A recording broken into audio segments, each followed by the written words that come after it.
is going to be about how the United States developed human rights for its people over time. The United States will prove to be a leader at some times and far behind at others. There will be many advances forward and a few steps backwards as well. The Declaration of Independence was revolutionary at the time of its creation in 1776. Not only was it a step towards freedom from Great Britain, but it was also a step towards equality between people. However, there are a few issues that appear already with its creation. It states that all men are created equal, which already limits the rights of women in the political arena, and if you press further into the meaning behind the Declaration's use of the word man, you will truly find out that it only means wealthy white men at the beginning.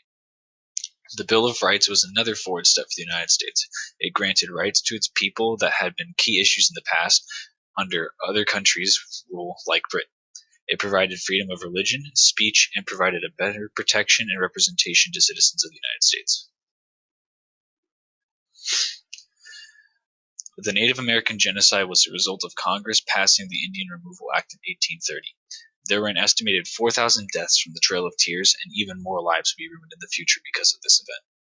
This can be hailed as one of the most tragic human rights issues in the United States history, only to be rivaled by the Japanese internment camps and slavery.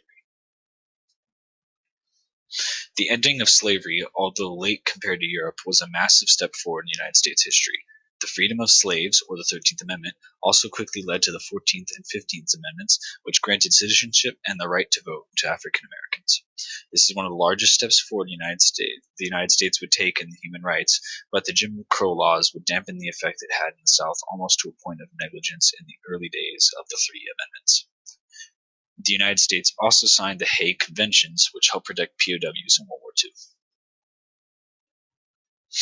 The Sedition Act of 1920 was a huge step back for human rights. It was a result of the first Red Scare against socialism and people who did not support the United States entering the Great War, or as it is now known, World War I. It was a direct action against the First Amendment, and it led to the imprisonment of thousands.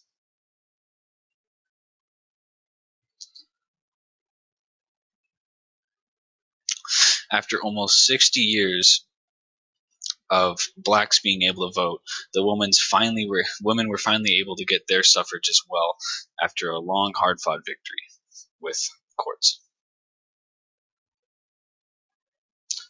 Franklin Roosevelt's New Deal provided help to the elderly through the creation of Social Security, and it also took more steps towards protection of children with definite bans of child labor. The Japanese internment camps were another tragic moment in U.S. history, as the mistreatment of Japanese Americans was unnecessary and similar, although not as extreme, to that of concentration camps in Nazi Germany. The United Nations was also established in 1945 after World War II as a way to provide more and better rights to everyone in the world. The U.S. was the leading country in the creation of the United Nations and still remains as one of its biggest contributors and supporters today.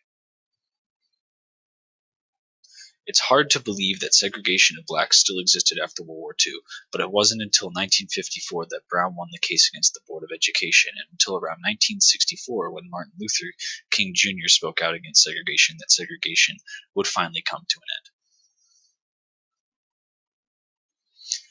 This is another sad tale of how the government took away the rights of many Americans and denied them a right to a trial over the fear of terrorism. This is because of the recent attack on the Twin Towers, and many suspected terrorists were deported to Guantanamo Bay into a detention camp where they were not treated fairly. This is my works cited page. Thank you guys for listening.